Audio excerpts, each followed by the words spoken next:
bonsoir. Bonsoir Elliot, bonsoir Geoffroy. Geoffroy Lejeune, bonsoir. Bonsoir les amis. C'est le 14 février, c'est la fête des amoureux, la Saint-Valentin, Philippe de Villiers. Est-ce que vous avez un message pour les amoureux ce vendredi soir?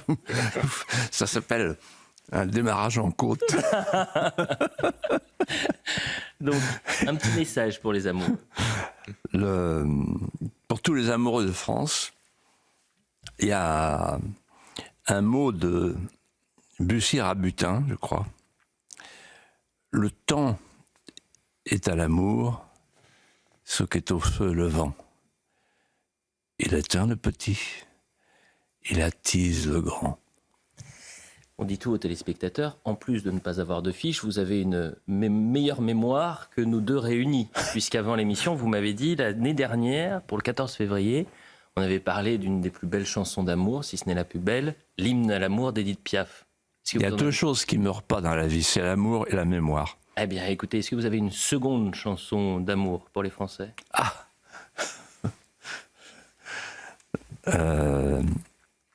Ne me quitte pas de Jacques Brel. Ah, merveilleux. Quand il offre des perles de pluie et qu'il a ce mot qui m'a toujours frappé. Je me souviens quand j'étais au Liban, ils avaient écrit ça sur des panneaux la nuit pour garder l'espoir. Il est, paraît-il, des terres brûlées, donnant plus de blé qu'un meilleur avril. Et pour l'amoureux de la France que vous êtes, quelle est la plus belle preuve d'amour qu'on pourrait faire à la France? C'est donner sa vie pour la France. Donc tous ceux qui, dans l'histoire de France, ont donné leur vie pour la France, méritent d'être salués, admirés. Ce sont des modèles. J'en citerai deux. Jeanne d'Arc, accepter d'être brûlée pour la France. Et puis le serment de 14. Qu'est-ce que c'est? Les serments de 14, ce sont des jeunes gens qui sont des sirars, des Saint-Cyriens, et qui décident de monter en ligne en Garance et en casoar et gants blancs. Donc ils se destinent eux-mêmes à devenir des cibles, l'honneur d'être une cible.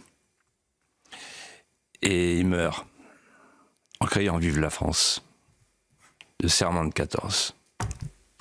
Voilà pour la plus belle preuve d'amour pour la France. Vous avez dit c'est un démarrage en côte, pour filer la métaphore, et je sais que vous aimez le vélo. Vous avez grimpé cette côte comme Indurain. C'est une simplicité absolue pour vous. Voilà le message pour les amoureux. On souhaite évidemment une belle fête du 14 février pour tous nos téléspectateurs. Philippe de Villiers, après ces sourires, retrouvons malheureusement cette actualité dramatique. Comment ne pas commencer cette émission par le drame qui sidère la France et la mort de la petite Louise, enfant de 11 ans. Je voudrais vous faire écouter l'émotion de Naïma Mfadel. Elle a parlé de cette France aujourd'hui où l'insécurité gagne du terrain et de son angoisse quand une de ses filles est dehors. Écoutons. Je l'ai jamais fait. Je l'ai jamais fait à tracer mes enfants. J'ai 4 enfants. J'ai ma gamine de 25 ans, je la trace maintenant. T'imagines? T'imaginez? Donc venir dire comme ça, d'une manière tout à fait détachée, on ne peut pas être détaché. Parce qu'aujourd'hui, dans notre pays, on est en insécurité. On a peur pour nos enfants. Moi, la petite Louise, ça aurait pu être mon enfant. Il y a quelques années, quand je l'ai laissé rentrer de l'école, en primaire déjà, ils allaient à l'école, ils rentraient de l'école. Là, j'ai une gamine de 25 ans que je géolocalise. Et elle le sait. Vous voyez? Et je lui dis, tu prends un Uber. Le soir, quand tu as fini, à 11h, tu prends un Uber. Et je veux que quand tu rentres, tu me le dises. Et quand je m'endors, je me réveille pour regarder si ma gamine est bien rentrée à la maison. Voilà la situation dans laquelle on est aujourd'hui. Donc il faut savoir entendre cette douleur aussi, et notre peur. Et nos politiques doivent se saisir de tout cela. Et moi, le docteur Maurice Berger, je travaille avec lui, je le connais bien. Et quand il me dit qu'il y a des gamins qui aujourd'hui tuent à 13 ans, 14 ans, et qu'on laisse faire, et ils s'attaquent, les gamins qui ont tué le petit Elias. Gamins qui ont tué le petit Elias. Ils avaient déjà fait des agressions avec violence, extrême violence. Bien sûr. Et là, on leur dit, c'est pas grave, tu reviendrais. Mais comment? On peut pas il faut protéger nos enfants, les innocents. C'est eux qu'il faut protéger en premier. Et dans la même semaine, Philippe de Villiers, il y a eu ce message bouleversant des parents, justement, du petit Elias dont parlait Naïma Mfadel. Voilà ce qu'ils disent, les parents. Un jeune doit pouvoir rentrer chez lui en toute sécurité. Ne laissons pas des mineurs réitérer librement leurs actions et mettre en danger notre société. Sans parler cette semaine de Grenoble et cette grenade lancée dans un bar. Est-ce qu'on peut lier cette succession de drames, Philippe de Villiers? Que révèle-t-il de l'état de notre pays? C'est bouleversant le témoignage de Naïma et le témoignage des parents d'Elias. C'est lourd à porter quand on veut regarder la vérité en face. Alors, moi quand j'écoute Naïma, je me dis, voilà, elle, dans le filigrane de son propos et de ses angoisses, il y a deux questions. En fait, il y a une question qui concerne la société qui est en train de foutre le camp par le fond, et une question qui touche l'État, qui ne fait plus face à ses missions pour lesquelles il a été inventé. Donc la situation, elle est gravissime. En quelques mots, la question de la société. Regardez ce qui s'est passé cette semaine, sauf erreur de ma part. Les parents du petit Elias ont eu le courage de prendre la plume pour rectifier une dépêche de l'AFP. C'est-à-dire que toute la presse française savait que le petit Elias a été massacré à la machette, mais la presse française officielle, la plus officielle, a choisi le mensonge par omission. L'AFP n'a rien dit. L'AFP a dit il a été poignardé. Non, il a été tué à la machette. Et pourquoi la presse officielle n'a rien dit? Parce que la machette, ça a un sens précis. C'est la tropicalisation de la France. Et en fait, ce que je voudrais dire sur la société telle que je la vois aujourd'hui et telle que moi je l'ai connue quand j'étais petit, une société de voisinage, où on était libre d'aller et de venir, ce qui n'est plus le cas aujourd'hui. Cette société-là, elle glisse vers la barbarie. La barbarie, c'est quoi? C'est la violence et l'amnésie. C'est un composé décomposé de violence et d'amnésie. C'est le contraire de la civilisation. J'ai dit déjà ici, et je répète, la civilisation, je pense que tous les sociologues et tous les philosophes sont d'accord là-dessus. Une civilisation, c'est un état social dans lequel celui qui vient au monde s'aperçoit très vite que ce qu'il compte apporter de plus subtil et de plus policé est très inférieur à ce qu'il trouve en arrivant, de subtilité et de bonne police, de mœurs policées, dans un pays qui est quand même l'inventeur de la courtoisie, comme le dit l'historien Charles Senior-Boss. Or là, écoutez les mots, réécoutez les mots de cette semaine que j'ai entendu comme vous. D'abord, Owen, un prénom de série américaine. Ensuite, jeux vidéo, c'est l'Amérique du virtuel qui vient chez nous, et de la violence. Ensuite, grenade à Grenoble. Une grenade, c'est le Salvador. Ensuite, la machette, c'est les tropiques. C'est qu'on n'est plus en France. Il n'y a plus rien de français dans tout ça, dans cette violence. Ça veut dire qu'on est dans la société de la déliaison.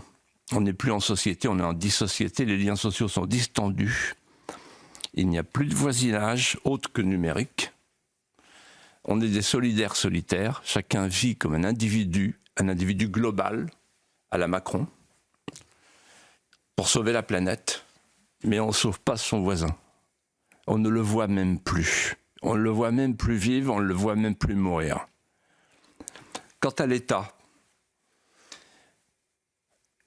l'État régalien, en fait, s'est déchargé du régalien sur le citoyen. C'est ça qui s'est passé depuis 10 ans. Je regardais l'émission qui nous a précédés avec notre ami Thierry Cabane, et de quoi parlaient les interlocuteurs? il parlait de la vidéosurveillance. Et on voyait le ministre en campagne, le ministre de l'Intérieur, et qui parlait de la vidéosurveillance avec le maire Piolle.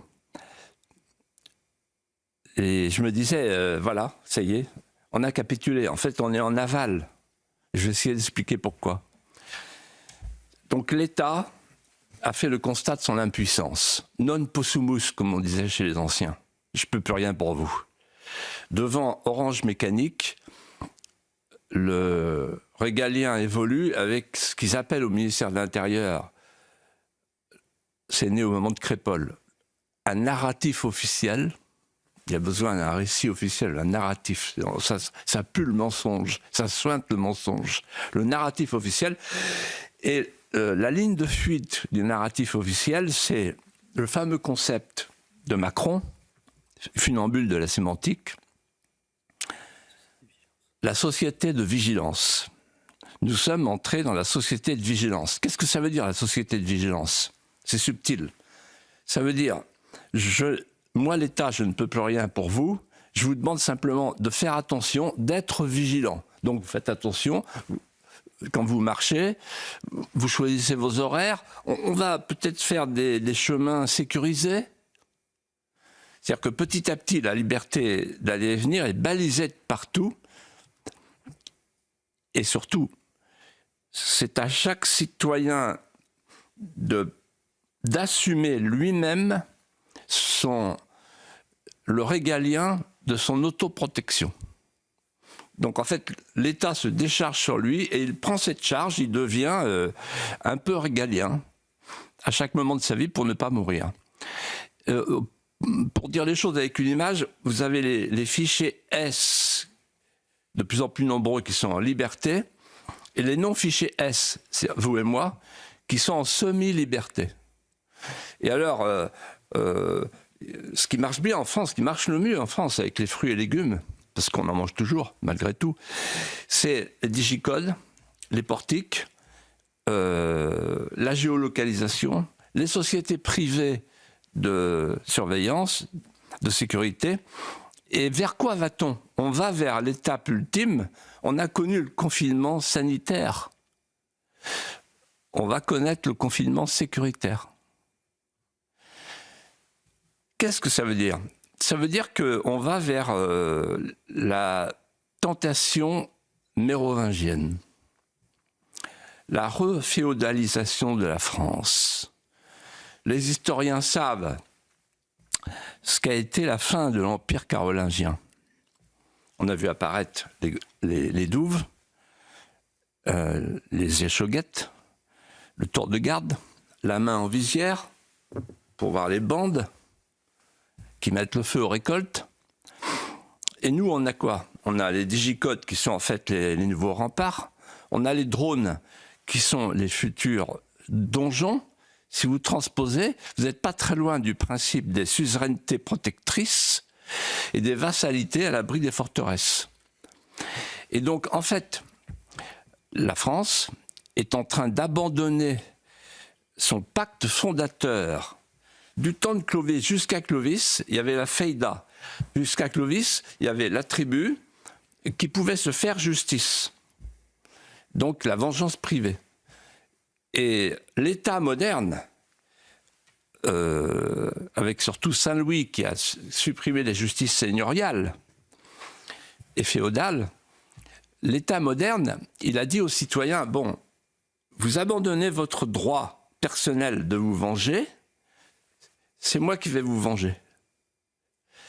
Et vous abandonnez votre droit de vous protéger vous-même. On va vous protéger. Moi, je vais vous protéger.